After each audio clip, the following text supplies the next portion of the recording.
bought this metal box of vintage photos at auction for $46. Today, I'm gonna go through it and see if we can find the original owners. This one had quite a few different styles of slides. We've got some super slides, there's a couple medium format, and of course, some 35mm. Now, step one is to run them over my light panel and set aside all the interesting ones. Next, I took all the ones that I like and scan them all. Now's the fun part. Let's see what we got. First, I'd like to see who pops up the most. That'll tell us who these likely belong to. By the looks of it, this woman and this man appear quite a bit. They're potentially a religious family, and I'm basing that off of this photo where she looks to be standing outside of a church wearing some religious attire. And in this one, it looks like these two men are holding Bibles. Ooh, we have a wedding of these two. Now, weddings are super helpful because there's potential we can locate a newspaper announcement from their wedding day. But in order to do that, we've got to find the date. The wedding was held at this church with this white siding. In this photo, we can see what looks to be the last few letters of the word church up here. Now we just need a location.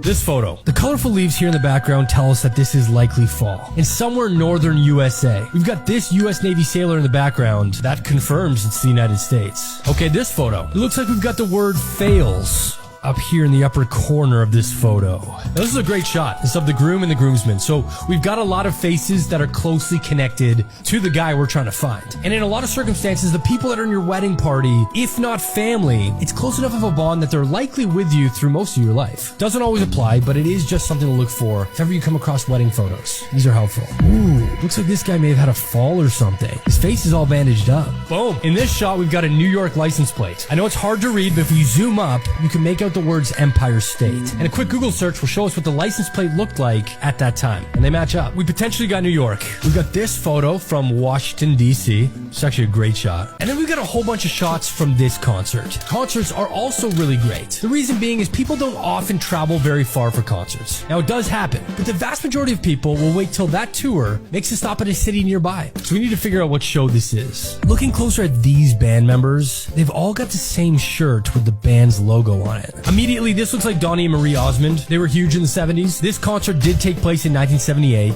and it checks out because the other four Osmonds ended up making up the Osmonds. And looking up the Osmonds tour from 1978, it looks like they played the Allentown Fair, which is located in Pennsylvania. But I want to confirm this. Looking at the bus in the background, this belongs to SEPTA, which stands for the Southeastern Pennsylvania Transportation Authority. Now, they had back in the day, and I still believe that they do, have a red and blue color scheme. So this is the Allentown Fair in Pennsylvania. I'm going to focus my efforts on white churches in Pennsylvania. Oof, which there appears to be a lot of. I'm going to plug in the word fails, which is what we saw in the background of this photo. No idea what it means, but if you're going to have the word fails at the back center of your church, it's part of some sort of quote. Okay, let's keep searching. Boom! Okay, after a while of searching, I found this photo. This is the same church. Not only does it match our photos, you can see the word church up here, Federated Church, but the church's slogan is love never fails, which has got to be what it said here. Perfect. We know that this couple got married at Federated Church in East Springfield, Pennsylvania.